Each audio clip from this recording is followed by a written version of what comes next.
નમસ્કાર, આપ જોઈ રહ્યા છો ગુજરાતની number 1 news channel news 18 Gujarati. હું છું આપની સાથે દીપા શર્મા। મહત્વપૂર્ણ સમાચાર પ્રાપ્ત થઈ રહ્યા છે। રાજ્યમાં હજુ પણ વરસાદ નથી ગયો। અંબાલાલ પટેલની સૌથી મોટી આગાહી। રાજ્યમાં અતિ ભારે વરસાદની આગાહી કરાઈ છે। 1 અને 2 સપ્ટેમ્બરથી ભારે પવન ફૂંકાશે। વડોદરા અને અમદાવાદમાં અતિ ભારે વરસાદની આગાહી છે। 3 થી 10 સપ્ટેમ્બર વચ્ચેની સિસ્ટમ ભારે વરસાદ લાવશે। लगभग तारीख 31 आसपास एक वेलमार्क लो प्रेशर बनશે અને ત્યારબાદ ડિપ્રેશન બનશે અને આ ડિપ્રેશન લગભગ ભોપાલ આવતા લો પ્રેશર બનશે, જેના કારણે ગુજરાતમાં પુનઃ ભારેથી અતિ ભારે વરસાદ થવાની શક્યતા રહેશે। ગુજરાતના ભાગોમાં લગભગ 1-2 સપ્ટેમ્બરથી જ હવામાનમાં પલટો આવી જશે। પણ ઉલ્લેખનીય છે કે આ જે આ લો પ્રેશરના કારણે પૂર્વ ગુજરાતના ભાગો, વડોદરાના ભાગો અને અમદાવાદના ભાગોમાં ભારેથી અતિભારે વરસાદ થવાની શક્યતા રહેશે। લગભગ કેટલાક ભાગમાં પૂર જેવો વરસાદ થવાની શક્યતા રહેશે। વાવાઝોડાને લઈ મોટી આગાહી। સપ્ટેમ્બર માસમાં 3 લો પ્રેશર ગુજરાતમાં આવશે। 6 સપ્ટેમ્બરથી બંગાળના ઉપસાગરમાં હલચલ જોવા મળશે। 14 સપ્ટેમ્બરે બીજી સિસ્ટમ સક્રિય થશે।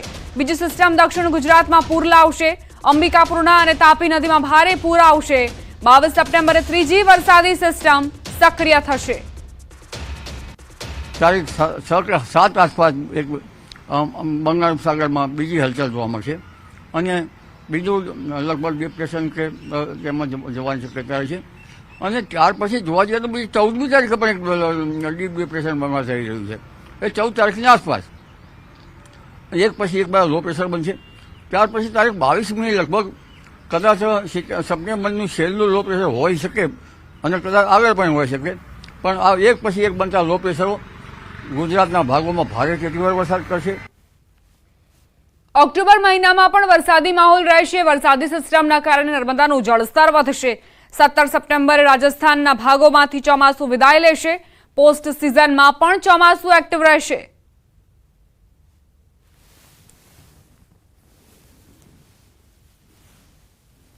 ગૌતમભાઈ, હજુ ઓક્ટોબર માસમાં પણ વરસાદ થવાની શક્યતા રહે છે। ઓક્ટોબર માસમાં પણ ડીપ ડિપ્રેશન થવાની શક્યતા રહે છે।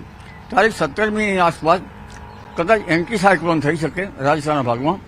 રાજસ્થાનના ભાગોમાંથી 17મી સપ્ટેમ્બરે મોન્સૂન વિથડ્રોલ થવાની શક્યતા રહેશે।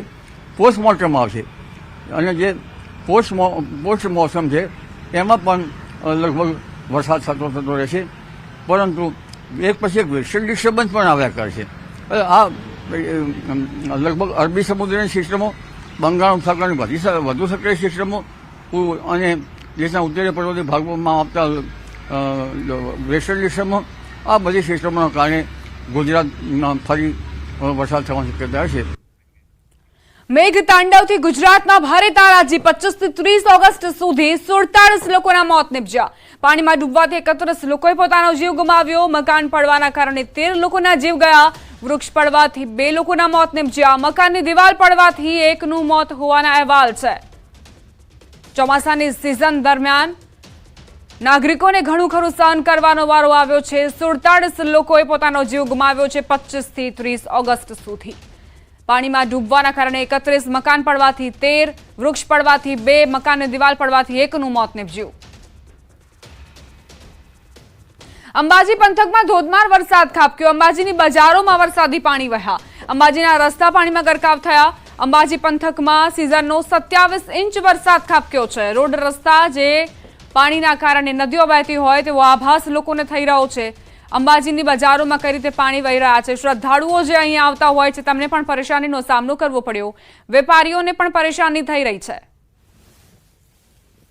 અંબાજી પંથકમાં 24 કલાકના વિરામ બાદ ફરી એકવાર વરસાદે ધડબડાટી બોલાવી છે અને અંબાજીમાં જે કહી શકાય છે કે આજ બપોર બાદ જે વરસાદની શરૂઆત થઈ છે એ ભારેખમ તડકા બાદ વરસાદની ફરી એકવાર શરૂઆત થઈ છે અને હાલ તબક્કે જે રીતે વરસાદ વહી રહ્યા છે તે અંબાજીના બજારોમાં જે છે આપ જોઈ રહ્યા છો કે નદી સ્વરૂપે પાણી વહેતા જોવા મળી રહ્યા છે અને હાલ તબક્કે બજારોમાં પણ છે એ પાણી જોવા મળી રહ્યા છે અને જે દુકાનો છે એ દુકાનના નીચેથી પણ કેટલીક જગ્યાએથી પાણી જોવા મળી રહ્યા છે અને અંબાજીના બજારોમાં જે પાણી ભરાયા છે તેને લઈને જે રાહદારીઓની સંખ્યા છે ક્યાંક ને ક્યાંક બજારોમાં ઘટતી આવકથી જોવા મળી રહી છે. હાલ તબક્કે કહી શકાય છે કે જે રીતે અંબાજી પંથકમાં જે વરસાદ વરસી રહ્યો છે, આ વરસાદને જોતા જે છે અંબાજીમાં કુલ 27 ઇંચ જેટલો વરસાદ હમણાં સુધી પડ્યો છે અને હજી સુધી આ વરસાદ જે છે 50% વરસાદ માનવામાં આવી રહ્યો છે. એટલે કે આ વખતે જે વરસાદ પડ્યો છે ખેતીવાડી માટે સારો અને સોનારૂપી વરસાદ માનવામાં આવી રહ્યો છે. જે ખેડૂતો જે છે આ વરસાદને લઈ ખુશી વ્યક્ત કરી રહ્યા છે. મહેન્દ્ર અગ્રવાલ, ન્યૂઝ 18 ગુજરાતી, અંબાજી.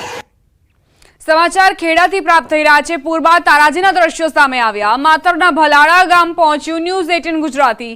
1100 હેક્ટરથી વધુ જમીન પાણીમાં ગરકાવ થઈ ચૂકી છે. 4 દિવસ બાદ પણ પાણી નથી ઓસર્યા. ડાંગરના પાક પર વરસાદી પાણી ફરી વળ્યા.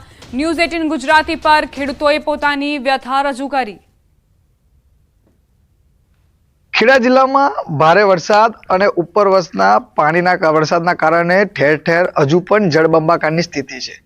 હું ઊભો છું તે કોઈ તળાવ, નાળું કે નહીં, પરંતુ એક રોડ ઉપર ઊભો છું અને આ પાછળ મારી જોઈ રહ્યા છો એ તમામ જમીનો છે કે જે તમામ જમીન અંદાજિત 8000થી વધુ હેક્ટર જમીન તમામ પાણીમાં ગરકાવ થઈ ગઈ છે.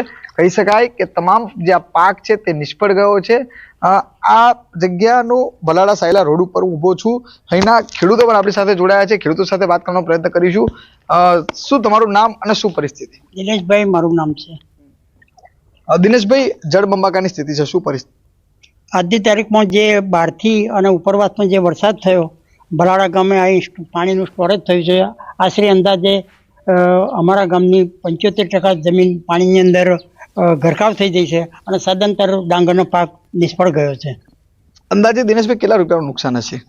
અંદાજે આ ઉત્પાદન જો મળવાનું નહીં ત્યાં પછી જો એક ખેતર દીઠ 15,000 રૂપિયાનું ગણીએ, 20,000 ગણીએ તો આજે જે સદંતર જમીન અમારી આટલા ટકા જે અમે દર્શાવી એ પાક એટલે નુકસાન જ છે. દિનેશભાઈ, જે પાણી ફરી વળ્યા છે, આ પાણી વરસાદના પાણી છે કે શાના પાણી છે? આ પાણી 1970થી જે અમારા ગામની અંદર બહારથી ડેનેજ લાવ્યા ત્યાર પછીની આ પરિસ્થિતિ પાણી સ્ટોરેજ થાય છે અને પાણી જવાની જે જગ્યા છે એ થોડી સાંકડી છે એટલે પાણી સ્ટોરેજ થાય છે એટલે પાક પાણી સદંતર બુડમાં જાય. રાજકોટના ભાદર 1, ભાદર 2 તથા મીણસાર, બાંટવા ખારો તથા જૂનાગઢના ઉજ્જત સહિતના ડેમોના પાણીનો નિકાલ કુદરતી રીતે વર્ષોથી પોરબંદર જિલ્લાના દરિયામાં થાય છે. પોરબંદર જિલ્લામાં કુલ 5 જગ્યાએથી ઉપરવાસના ડેમોના પાણીનો નિકાલ થાય છે, જેમાં ઘેડના પાતા ગામ, નવી બંદર તથા ટુકડા અને પોરબંદર ખાડી સહિત કુલ 5 જગ્યાઓથી આ પાણી દરિયામાં જઈને ભળે છે. પોરબંદરના નવી બંદર નજીક ઉપરવાસના ડેમોના ધસમસતા પાણીનો પ્રવાહ પ્રચંડ પ્રવાહ હાલમાં વહેતો જોવા મળી રહ્યો છે. ખડખડ વહેતો આ પ્રવાહ આગળ જતા દરિયામાં સમાઈ જાય છે. જ્યારે પણ ઉપરવાસના ડેમોમાંથી પાણી છોડવામાં આવે છે ત્યારે ખેડ પંથકના ગામોમાંથી થઈ અને જે તેમને જે જવા માટેનો જે માર્ગ જે છે ત્યાંથી તે દરિયામાં તેનું જે ભળતું હોય છે પાણી અને અત્યારે પણ જે રીતે પાણી છે તે પાણીનો વેગ છે પ્રચંડ પ્રવાહમાં અહીં દરિયામાં ભળતો જોવા મળી રહ્યો છે. ને ખાસ કરીને દર વખતે ઉપરવાસના ડેમોના કારણે ખેડ પંથક જે છે તે જળબંબાકાર થાય છે અને આ વખતે પણ